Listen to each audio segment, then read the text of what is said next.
Welcome back, everybody, to the very final lecture of the entire semester. We've made it through. These last 2 weeks, we've been reading Father Greg Boyle's book, Tattoos on the Heart. Last week, when I did a lecture, I said that I didn't really need to lecture on anything from the text itself. It's a memoir, it's straightforward. And so what I did was I gave a lecture on the history and charism of St. Ignatius of Loyola, and the Jesuits, the Society of Jesus. And at the end of that video, I contextualized Father Greg's mission and his life at Homeboy Industries within that sort of Jesuit context. This week, again, I don't think I need to lecture on anything from the text. There isn't anything sort of complicated, any technical theological language that needs to be explained. So I'm going to lecture on something that's actually not at all connected with the end of this semester with Father Boyle. And that is, I want to give a lecture on Dorothy Day, Peter Maurin, and the Catholic worker movement.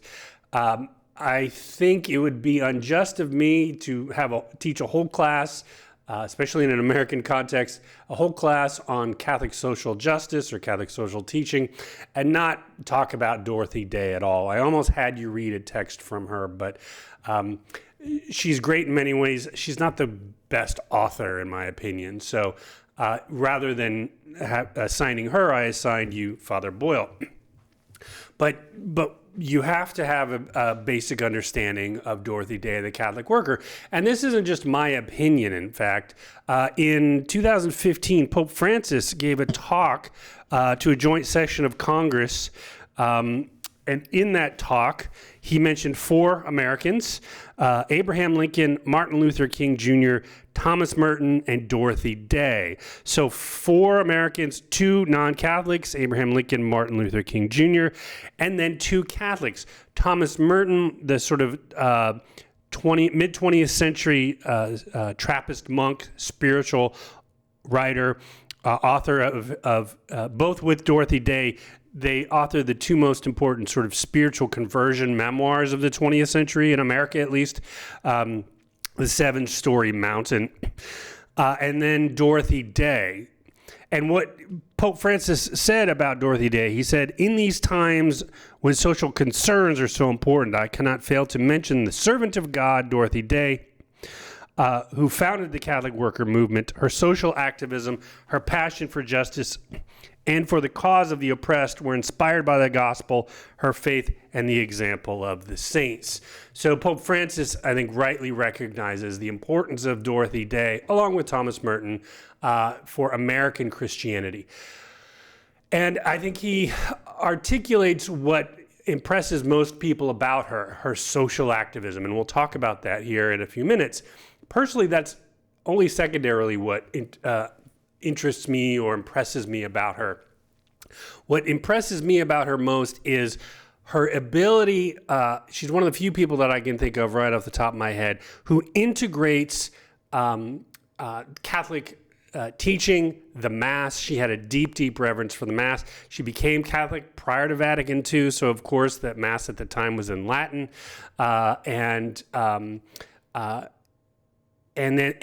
she would pair that with her social activism. So it wasn't just that she was doing good things for the poor and the marginalized, although that's important, but she brought those 2 things together. There are very few people right off the top of my head that I can think of that would do that so well. St. Francis of Assisi, I think, comes to mind, of course. But most people, and this is not a good thing, and I probably have to plead guilty to this myself, is most Catholics sort of find comfort in sort of one aspect or sphere of the Catholic life. So you have the intellectual Catholics like to read their books, and the pious Catholics like to say their rosaries, and the social justice types like to feed the poor, and the liturgy types like to go to Mass and fight about whether it should be in Latin or in English or something like that. And I think, well, you've all heard me say before, the word Catholic means according to the whole, kata holos. And so what we should be striving for is an integration, that's kind of what the word means, Catholic, an integrated whole where we bring all of those dynamics that I just mentioned together. And she did that better, I think, than most people. I remember reading in one of her books that I'll mention here in a second, The Long Loneliness, her book, Loaves and Fishes. This was after the Catholic Worker had gotten going, and she sort of walked out one morning of the Catholic Worker. She was heading to Mass, and there was a long line of men waiting in the bread line to get food. I think this was during the Depression, and my sort of instinct or first thought was, well, go back inside and serve these men. This is what you're there for, and this is what they need. And then I sort of caught myself, and I realized, no, that the social life of the church must flow out of the Eucharist. That she's right to go to Mass, to celebrate, to worship God, to receive the Eucharist, and then come back and do the social work of the church. I have a whole chapter on this, the connection between the Eucharist and social justice, in my book, You'll Be Changed Into Me. So there's that deep connection. And Dorothy Day intuited that. Again, prior to Vatican II, by the way. Vatican II famously said that the Eucharist is the source and summit of the Catholic life. And that's true. But she became Catholic before that. So Dorothy Day, her integration of the interior life and the work of justice. Before I jump straight into it, I wanted to talk about some of the books that, if you're interested in this, you might want to read to go a little more deeply. The first one I already mentioned, her autobiography, The Long Loneliness. This is her conversion narrative. Both this book and Thomas Merton books, in my opinion, again, I'm not the biggest fan of either one of them. And in fact, Thomas Merton, later in his life, because he wrote that fairly early in his Catholic conversion, he himself wasn't too big of a fan of his own book. I think an editor just needs to get into both of these books and hack out about 100 pages. But having said that, I have to admit there are a lot of people who've been deeply, profoundly moved by both of these spiritual conversion narratives. And I am a sort of fan of conversion narratives. I've read many of them over the years. So if that's something you're interested in, The Long Loneliness is one you might be interested in. The second one, and much of the lecture for today comes from this book, The Loaves and Fishes. This is a book she wrote that sort of talks about herself a little bit, but talks about how the Catholic Worker came to be. What's it sort of, not just it's what we would say, it's its history and its charism. A third book that came out, well, maybe 10 years ago, so fairly recently, is a book called Dorothy Day, The World Will Be Saved by Beauty, an intimate portrait of my grandmother, written by Kate Hennessy. So obviously one of the grandchildren of Dorothy Day. And this gives a different sort of perspective of somebody who, obviously she was a child when she knew, and into young adulthood, she knew her grandmother, and offers a sort of different perspective. It's well written, and of course, because this is a sort of contemporary book, there are lots of videos and interviews that she's done. You can find these on YouTube.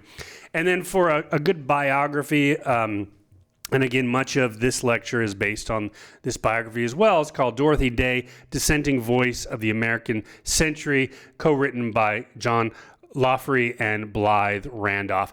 It's a bit long, maybe 400 pages or something, but it's easy to read. It's not difficult, and I think it's well written and puts Dorothy Day and the Catholic Worker within its sort of early mid 20th century historical context. What's going on in New York City, where she's living? What's going on in America in general, especially when the book talks about her pacifism, which we'll talk about. And of course, this was during World War II, the Korean War, Vietnam, etc. All right, so I want to talk mostly about her early life and then her conversion into Catholicism, and then talk about the sort of foundational pillars of the Catholic Worker movement and how it came to be in the first place. So Dorothy was a child of a middle-class Republican family that was nominally Protestant but did not put religion at the center of its life. For example, none of the children were baptized. Her father, John Day, was a Southerner who went north in his early 20s. He was a man whose central focus was on horse racing, gambling, alcohol, and sometimes he cheated on his wife. And he had a very rocky relationship with his children, especially when they were young. He could generously be described as aloof, just had no interest in them, right? Horse racing was his prime interest. He was a journalist, and this might be the most important part or influence that he had on Dorothy Day. For a time, he worked as a sports writer for the New York Morning Telegraph, although they eventually moved to San Francisco. His wife, Grace, was born in upstate New York and was forced to go to work in a shirt factory at the age of 9 when her father eventually died from wounds he received in the Civil War. Dorothy was the middle of 5 children. When they came out here to California, as I mentioned, they lived in Oakland, just outside of San Francisco, where he was working, and they experienced the great San Francisco earthquake of 1906, and it destroyed, among other things, the newspaper where John Day was working. So they left California to seek employment, and that earthquake really shook, and pun intended, shook Dorothy's life, and I think she never really forgot that. They landed in Chicago.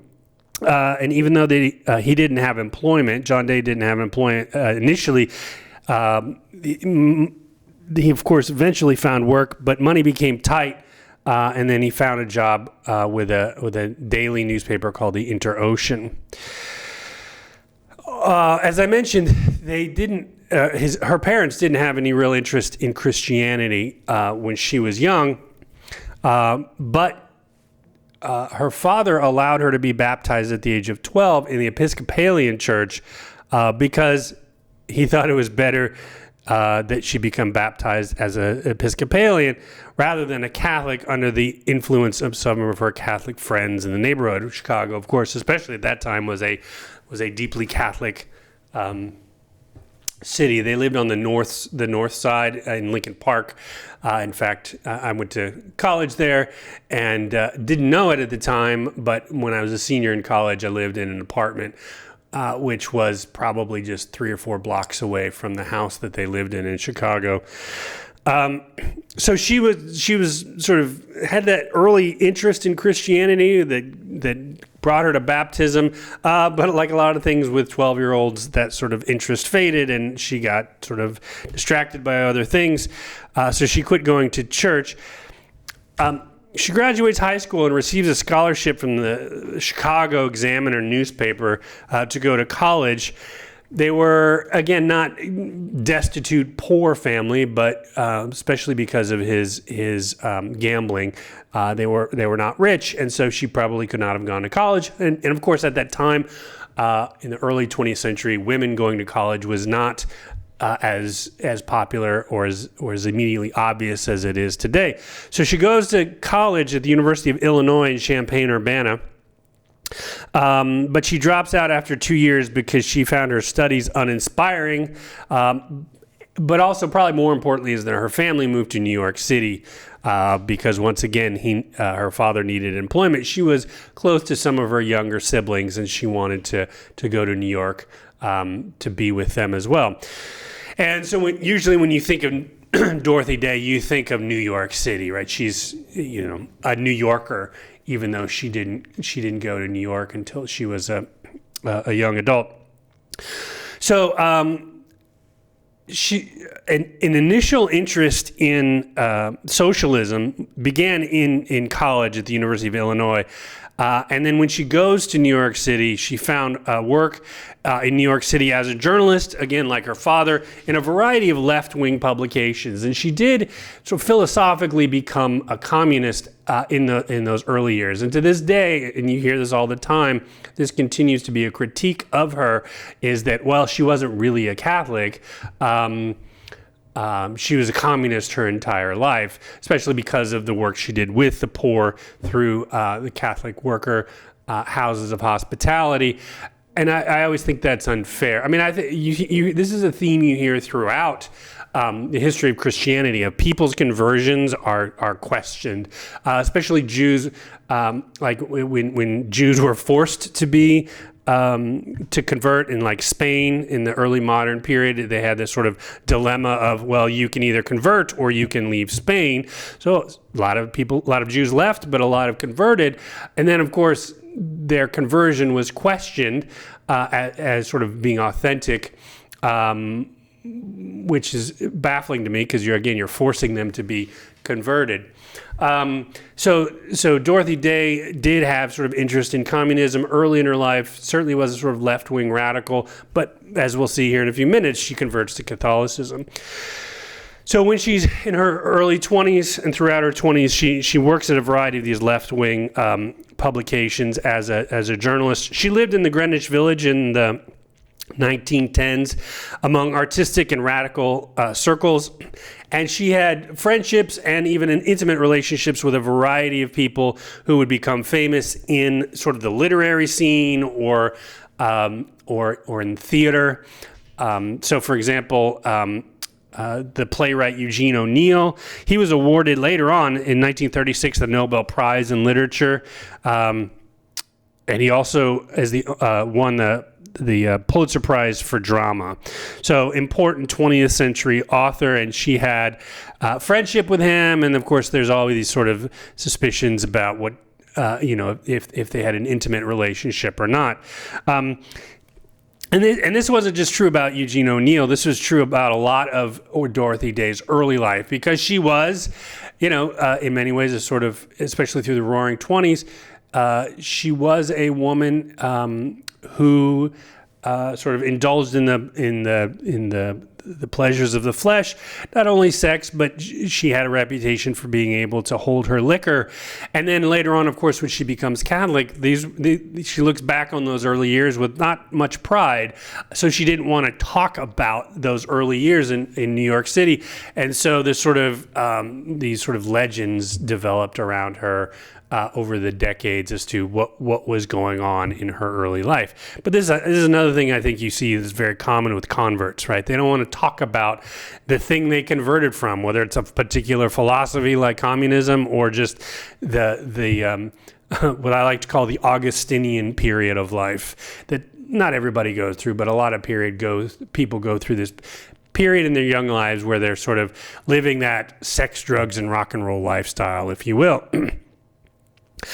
So even though she's sort of living this bohemian life in her early 20s, living that Augustinian life, she also would sneak into Catholic parishes early in the morning to observe the people of God silently praying, and she was fascinated by this. And so she always had this sort of pull or interest or fascination in Catholicism and religion in general, which of course then would later lead to her conversion. At this time, she started to get involved socially, and including getting arrested for a variety of things. Later on, she would get arrested for refusing to participate in the drills that would happen during the Cold War, where the sirens would go off and you'd have to duck and cover because of the possibility of nuclear bombs, which of course we look back at that today as just ridiculous. Like ducking under your desk is not going to save you from a nuclear bomb. And Dorothy Day protested that, and the Catholic worker protested that, and they got arrested for these types of things. And of course, Dorothy's refusal to do those duck and cover drills wasn't simply because they're ridiculous, although they were, but because she felt that those types of activities, and I think she was right about this, would normalize the reality of nuclear bombs, which again, Dorothy Day was a pacifist. We've already talked about pacifism and we've talked about nuclear bombs, and she was sort of on the front lines early on of speaking out against nuclear bombs. And she thought, well, if we're doing these types of activities, these duck and cover drills, we're going to get comfortable with the reality of nuclear bombs. And she says we should never get comfortable with the reality of nuclear bombs. So she would be arrested throughout her life, and it sort of began with the suffrage movement. This again before she became Catholic.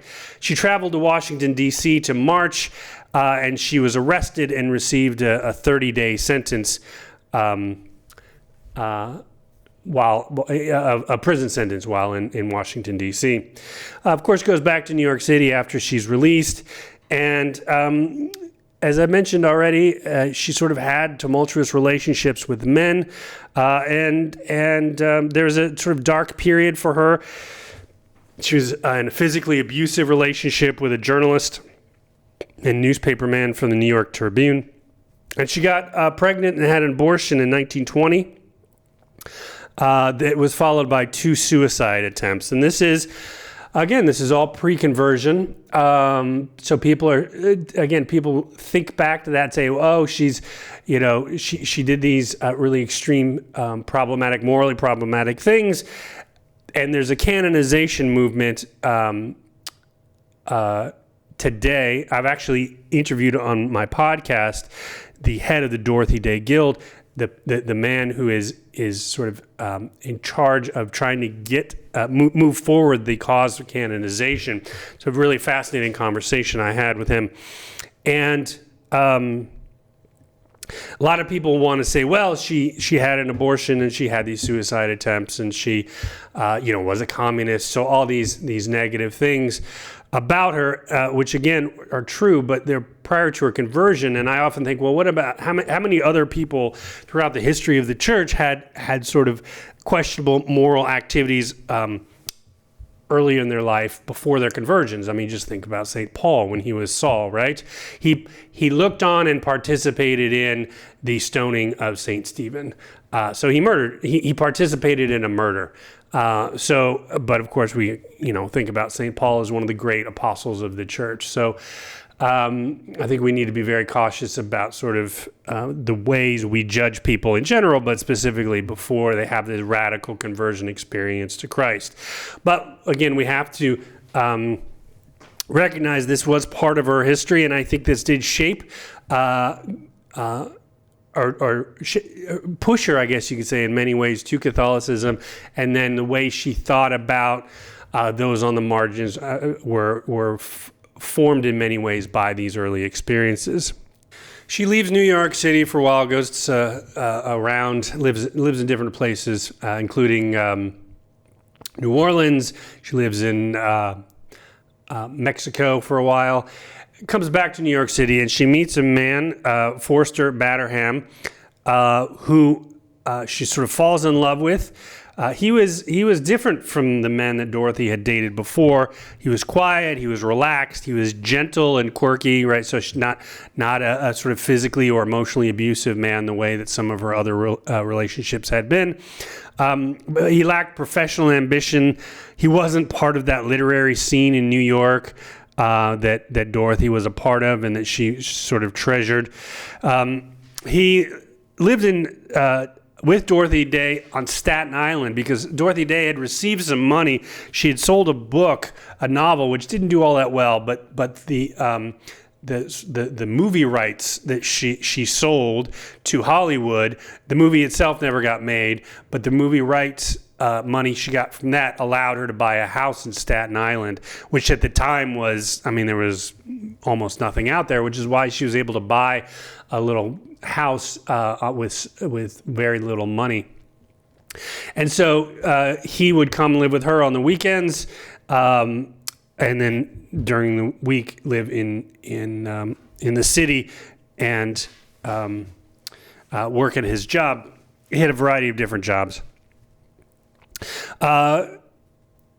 One sort of similarity between Forster and other relationships, other men in other relationships she had had, is that he sort of railed against this sort of conventional relationship expectations, right? The railing against the institution of marriage, railing against the family. This was then as now very popular in left-leaning circles of sort of thinking that marriage, family, these are traps, these are prisons, and you need to and they get in the way of your freedom. And so a lot of people reject those, and he was one of them.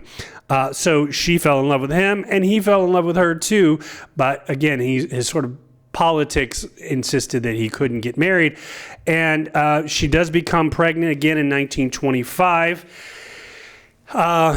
He didn't insist that she get an abortion, but he made it clear he was not interested in becoming a father. So she decides to have the child. This is her one and only child, Tamar. And he was part of her life, so he doesn't sort of initially, abandon them. So it was this very, I'm sure it was a difficult situation. On the one hand, having him around, acting like a father in many ways, but not wanting to be there. And so he would sort of come in and out. Tamar was born in March 1926.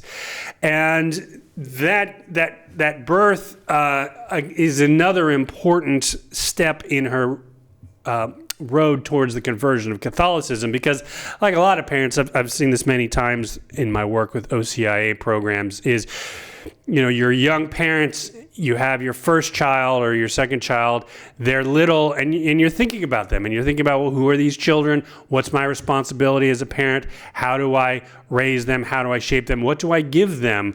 And a lot of parents, especially when they don't have a sort of religious foundation, realize that this is something important they need to give to their children. So this is, again, I think something that was Dorothy as a young mother was thinking about. What am I going to give to my daughter?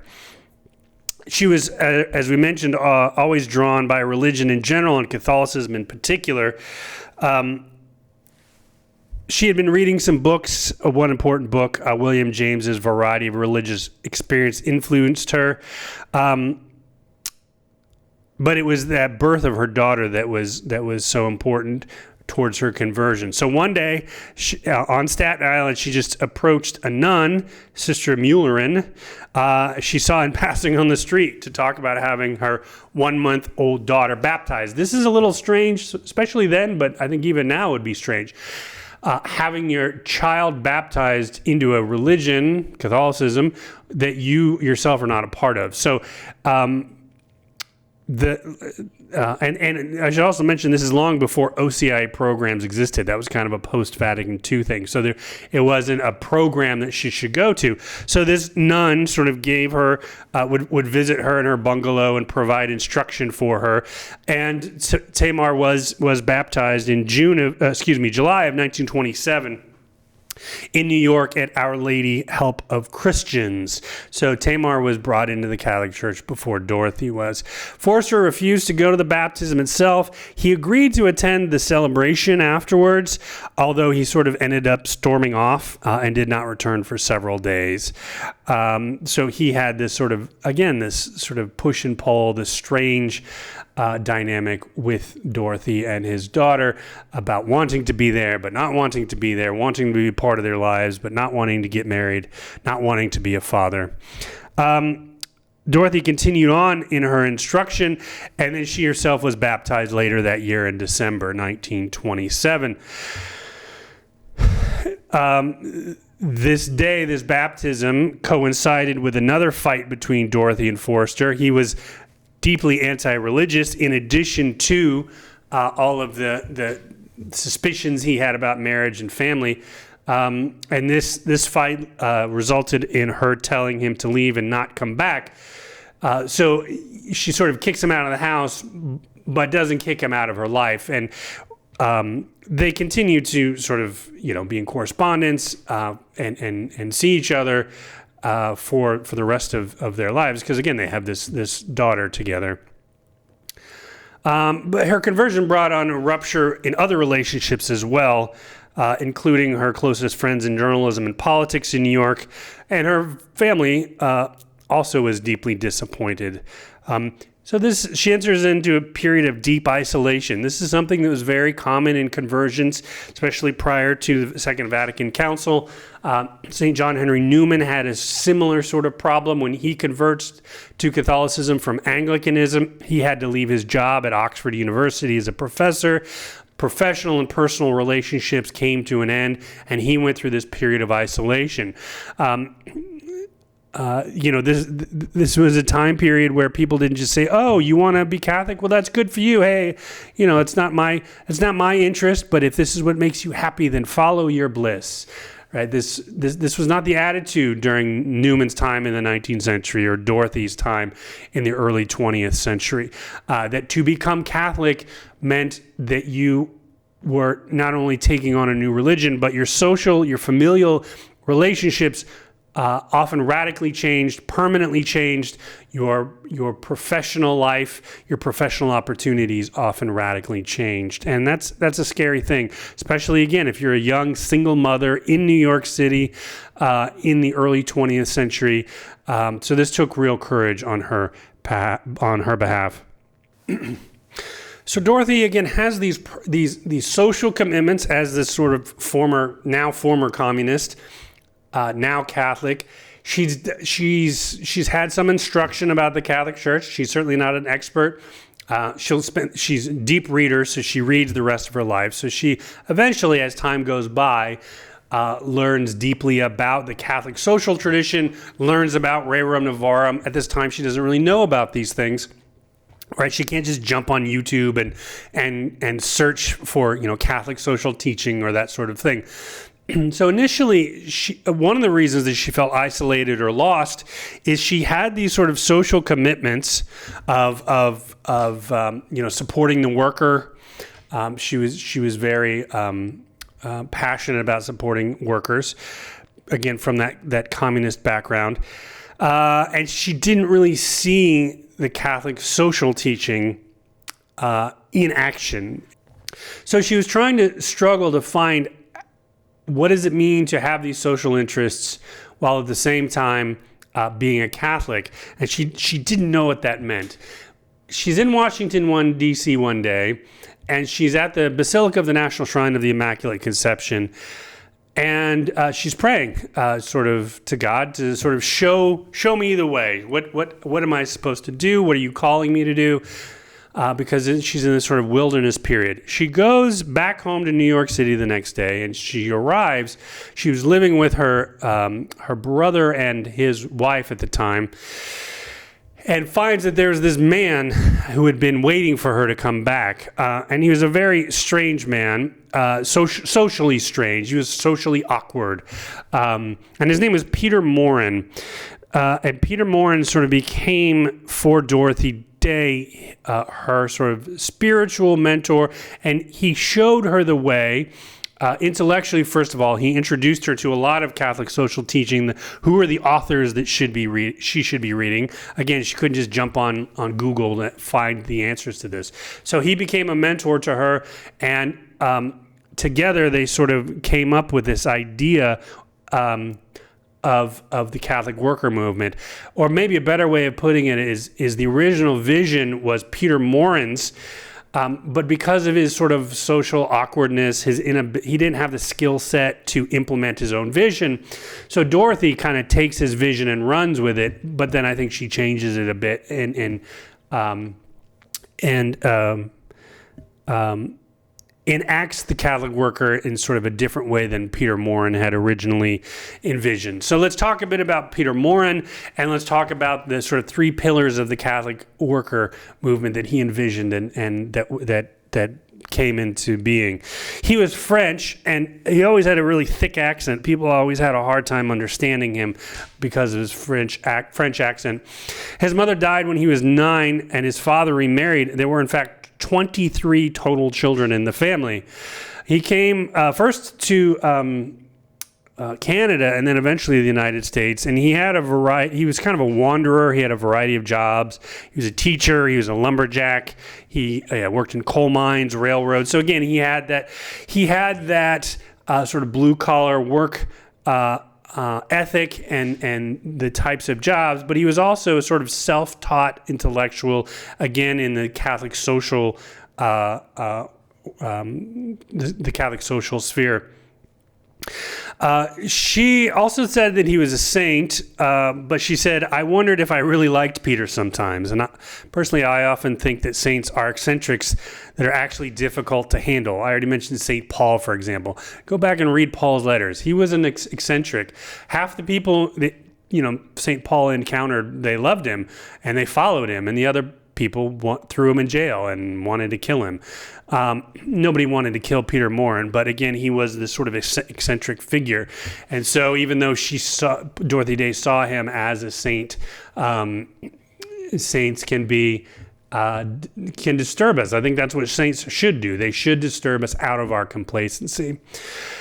He lived he was deeply inspired by St. Francis, whom I've already mentioned, and he lived a sort of Franciscan ideal of poverty. He didn't own anything. He lived in a hotel paying 50 cents a night. When he did have money, he ate at cheap cafes in the Bowery in New York City that served, stew, bread, really weak coffee. Dorothy Day called him the founder of the Catholic worker movement. Again, he was sort of intellectually the Catholic worker founder, although she implemented the vision. And as I mentioned, she came back from Washington, D.C. to New York City, and he sort of just randomly had shown up one day and knocked on the door of the apartment. And he came in looking for her. He had heard about her from an editor at Commonweal magazine. He was 57 years old at the time, so there's a significant age gap between the two of them. And when he sort of walks in to talk to Dorothy's brother and sister-in-law, he just started talking to them as if they were old friends. Again, this sort of doesn't quite have a grasp on social etiquette. He had read some articles of Dorothy and that she had written, because again, she was a journalist, and he came to the apartment to suggest that she start a newspaper. He had tried to get this vision of the Catholic worker started through other means, but again, he just didn't have the skill set to pull it off, but she did. So let's talk about the Catholic worker and what were these sort of the three pillars of the Catholic worker movement. As I mentioned, I already mentioned Rerum Novarum once, and think back to that conversation we had about the historical context. That was, of course, written at the end of the 19th century, but Dorothy Day here is living in the early 20th and mid-20th century. So a lot of the social context is the same. You don't have child labor laws. You don't have the 8-hour work week. Unions were not that strong, so you had a lot of exploitation of the worker, which you'll remember, again, made communism attractive to a lot of people at the end of the 19th and the early 20th centuries. And so that context of the oppression of the worker is in many ways that context that Dorothy Day was writing in. So the first thing that Peter Maurin wanted, again, was to found a newspaper, and he wanted it called the Catholic Radical, although it ended up being called the Catholic Worker, because that's, again, Peter Maurin had the vision. Dorothy Day implemented the vision, but she ends up tweaking it more towards what she wanted the vision to be. So I think there's more of a gap or a division between what Peter Maurin had wanted and what she actually implemented, a bigger gap than most people would recognize or argue. Newspapers, of course, think about the historical context. This is all before social media. So newspapers were important. The reason why he wanted a newspaper, he called it clarification of thoughts. And it wasn't just a newspaper. He would hold these sort of discussion sessions or mini lectures because, the basic principle is, well, before you can act, you have to think, right? You have to have your ideas. You have to have rightly ordered thoughts so that you can then go out and act and implement those ideas. So a connection between thought and action. And I think that's missing in many ways. Today, people sort of just act, they get attached to some idea, to some movement or another without having the ideas behind it. So the point of the Catholic worker, what he wanted called the Catholic radical, was clarification of thought. Let's think clearly and deeply about things like social issues so that we can then address those problems accurately, that we have to think before we act. He says, there can be no revolution without a theory of revolution. And he wasn't the only person to say that. I mean, a lot of communist theorists in the late 20th century and late 19th century and early 20th century would say the same type of thing. So Peter Maurin brings this idea of the Catholic Worker newspaper to her. She was originally hesitant because she didn't have any money, of course. But Peter said, in the Catholic Church, one never needs any money to start a good work. God is not to be done in generosity. The funds will come in somehow or another. And he was right that they found money to print the first edition. They sold it for a penny. And to this day, you can buy the Catholic Worker for a penny. Of course, with current technologies, you can just download it from the internet. But the newspaper still exists, so this is something that continues on. Other Catholic worker houses around the country will have their own newspaper or websites. I know, for example, the Catholic Worker in Houston, Texas, has its own newspaper. So, the Catholic Worker newspaper out of New York City is probably still I think you could say the flagship, but other Catholic worker houses will have their own newspapers. Newspapers in general are not as influential as they used to be, again, because of social media and the internet. But the idea still is the same. The sort of clarification of thought is important. The first issue came out in May 1933 in Union Square. Peter was not originally happy with the not just the title of the magazine newspaper, Catholic Worker, but sort of the content that it was writing about. So it would talk about unions and striking workers, and he not that he was opposed to that, but he again wanted other ideas discussed for the clarification of thought. And so shortly after that first issue, he was actually had his name removed from the editorial masthead. So the newspaper quickly became a hit, and this is how Dorothy Day started to become famous around the Catholic world in this country. At one point, having 100,000 subscribers, which doesn't sound like a lot to us today, but was fairly significant. Although the subscription numbers would sort of ebb and flow over time, especially, because of her pacifist commitments during World War II, for example, and early on in Vietnam, a lot of people were deeply suspicious of her, that she's not patriotic enough, that we got to go, fight. And so her pacifist commitments sort of would hurt the subscription of the Catholic Worker, although she never, thought about wavering on her commitments just to keep her subscription numbers up. The second pillar of the Catholic worker movement are houses of hospitality. And I think these, of the three, this is probably the most important or the one that has continued to sustain till today. There are Catholic worker houses all over. There's one here in Los Angeles. And probably the thing that Catholic worker is best known for. They're not food pantries in the way that, think back to Sarah Miles and our discussion of Take This Bread.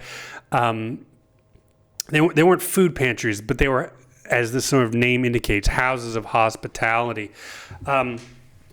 He argued that these are important. Peter Maurin, argued that these are important to give rich people the opportunity to serve the poor. And one of the things I love about the Catholic worker in general, but how these houses of hospitality came to be, they're sort of, and the Catholic worker is antithetical to sort of like mission statements and committee meetings and the sort of standard institutional, bureaucratic, administrative workings that nonprofit organizations always have. You have a board, and you have the CEO or the president of the board, and they meet on a regular basis. Dorothy Day always saw the Catholic worker as a movement, not as an organization. So as these Catholic houses of hospitality popped up around the country, she, of course, would have relationships with the people that founded them, and oftentimes she personally knew the people who had found these houses of hospitality. But because it was a movement and not an organization, there was no sort of incorporation that needed to happen with these new houses with the main house in New York City. So the first Catholic house of hospitality just sort of happened, again, not through committee meetings or mission statements. It began right after when the second issue of the newspaper was being written. A pregnant, unemployed textile worker just started cooking meals for homeless men who had stopped by after they read that first edition, right? So, in other words, the few people who had read The Catholic Worker in that first edition, seeing this vision being put forward by Dorothy Day and the Catholic Worker, well, they just started showing up where the newspaper was being written and published from. And so you had these sort of poor, hungry men, and so this sort of random person just didn't say, oh, what should we do, and let's have a meeting to talk about this. She just started cooking for them, and that's kind of how the houses of hospitality began. A workers' school developed, as Peter would call it, and he invited guest speakers to come to exchange ideas about liturgy, worship, the Bible, politics.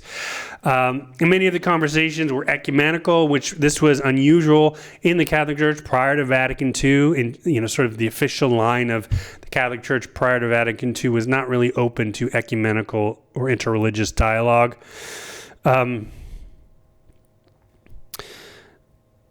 But this was important for Peter Maurin and Dorothy Day. So again, what you can see here is the house of hospitality. It wasn't a hotel. It wasn't a food pantry.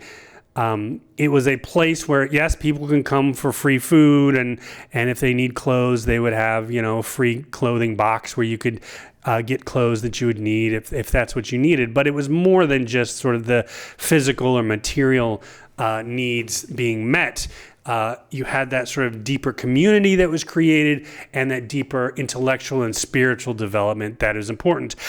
And this, of course, was important for Dorothy Day after her conversion experience. Again, I already mentioned that the ways that she brought the interior and the exterior together. One of her criticisms later on, as she got old, and we're talking 60s and 70s now, the 1960s and 70s, you have the younger generation of Catholic workers who would come to the house in New York and in other places, and they were committed to that sort of social aspect of the Catholic worker, but they did not have the piety that Dorothy Day had. They were not interested, and in many ways, again, in that 1960s and 70s context, they were sort of dismissive or cynical or quite disrespectful of the Catholic hierarchy. Dorothy Day, she railed against a lot of things, but she, and admittedly there were tensions between sort of the archbishops of New York while she was alive. So it wasn't necessarily a smooth or comfortable relationship between the Catholic worker and the hierarchy of New York City, but she always had that respect, that deference, and that obedience to them. And that was an attitude that she had her entire life after her conversion, but that younger generation of Catholic worker movement, as she became older, did not have that, and I'm not sure that that's present in the Catholic worker today. The third pillar of the Catholic worker, as envisioned by Peter Maurin, is what he called agronomic universities or farming communes. Again, think of the historical context, the increasing industrial revolution and all the negative effects of it that we'd mentioned earlier and in our conversation about Rerum Novarum.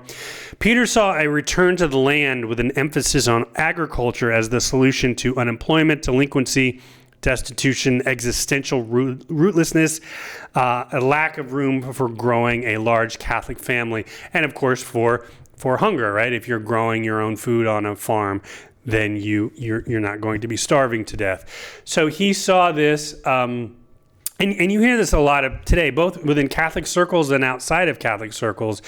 A non-Catholic but Christian, Wendell Berry, has this sort of similar idea later on after Peter Maurin, starting in the 60s and going into the 21st century. This idea of the sort of social ills of the industrial world. And so let's get back to a sort of agricultural roots. But Peter, again, it wasn't just about growing your own food, although that's part of it.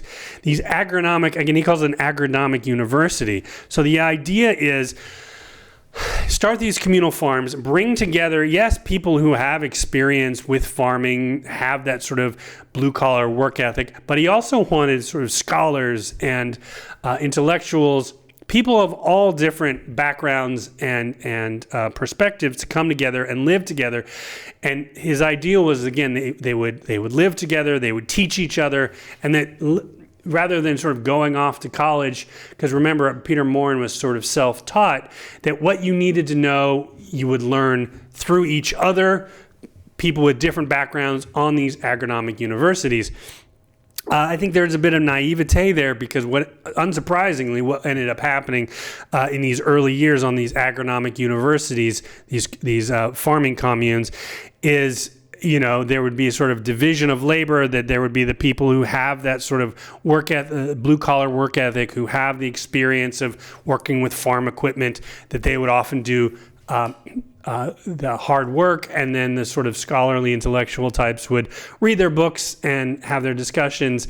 And so there was more, not as much cohesiveness as I think Peter Maurin wanted. These agronomic universities, of the three pillars, the newspaper, the House of Hospitality, this is probably the one that is least well known. Some of these still do exist today in the United States, but they didn't get off the ground and weren't as successful as those other two pillars. Part of that, I think, I'm not sure Dorothy Day herself ever really got on board. Again, she was a New Yorker. She was a city girl. She was a newspaper writer, and sort of going back to the farm, because she never lived on the farm to begin with. Again, she grew up in places like Chicago. That agricultural aspect of the Catholic worker, I don't think she ever fully embraced. And so of the three pillars, the agronomic universities didn't really take off. In the spring of 1935, they bought a 1-acre plot of land. This was their first farming commune. This was on Staten Island. Although it was so small, it was considered more of a garden.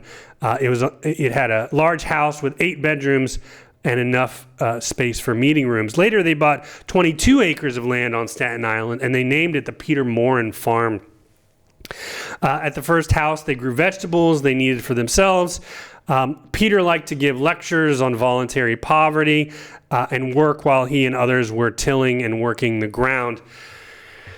They quickly found another farm, a 20-acre farm outside of Easton, Pennsylvania, for $1,250, and they named that Mary Farm. But again, I think here you see the problems of these agronomic universities sort of start to come to the fore, because nobody really knew anything about farming.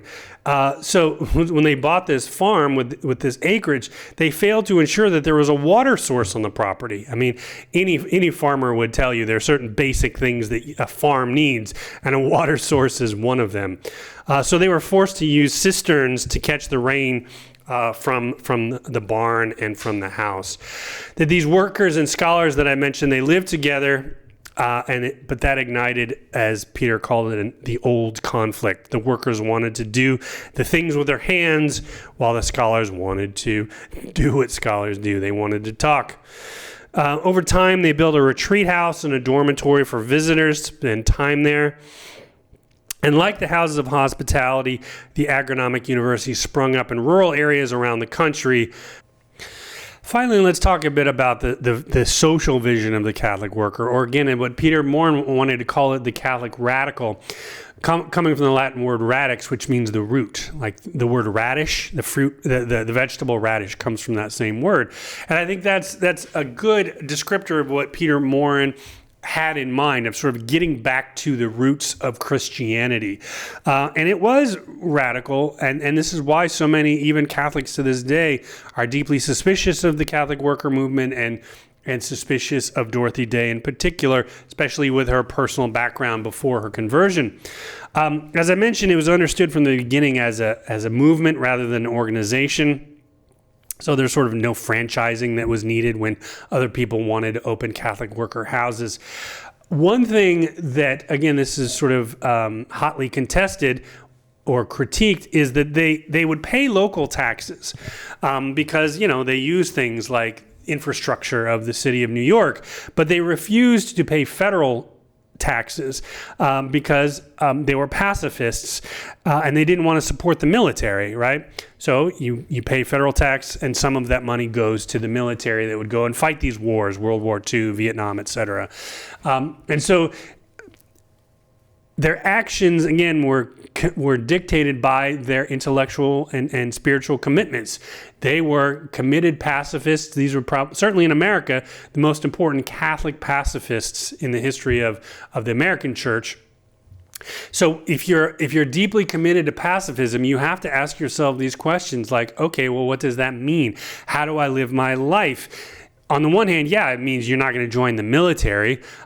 During this time, of course, World War II and even in the beginning of Vietnam, or through Vietnam until shortly after Vietnam, you had conscription. So if you're a man and you're called up to go and fight in these wars and you're a pacifist, how do you deal with that? Obviously, Dorothy Day as a woman's not at that time is not going to get drafted, but what does her commitment to pacifism mean? And one of the things it means is, okay, we're not going to pay federal taxes so that our money won't be going to pay for the war machine.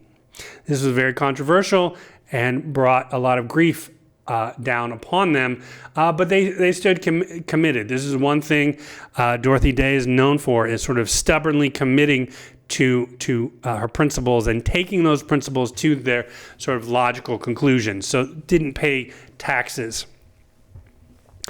Also, you would think with her sort of because people would criticize her for being sort of still having these sort of secret communist leanings, you would think that she would be a big fan of the state, but she wasn't. And in particular, she was not a fan of Social Security.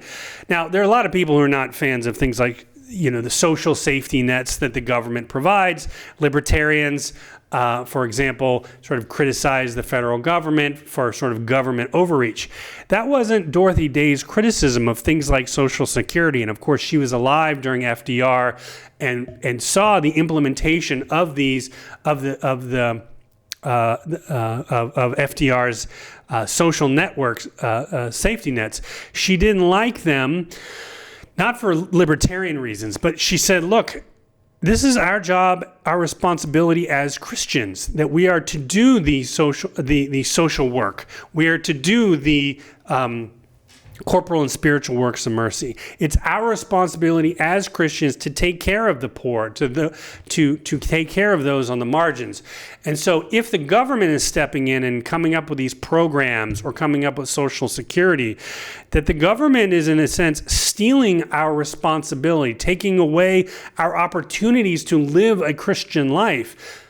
And so we as Christians should push back against that. So she didn't like the Social Security. I think this surprises a lot of people, or doesn't like a lot of these big government programs, even though they were intending to take care of the poor, take care of the elderly in their older age after they're retired and working. But she actually didn't like them because that they took away our opportunities to live the Christian life. So she rejected those sort of Social Security programs. And finally, as I mentioned, one of the pillars of the Catholic worker movement was the pacifism.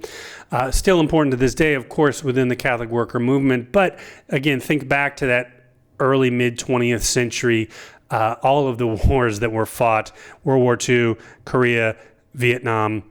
And she, in the newspaper, the Catholic Worker encouraged men not to register for the draft.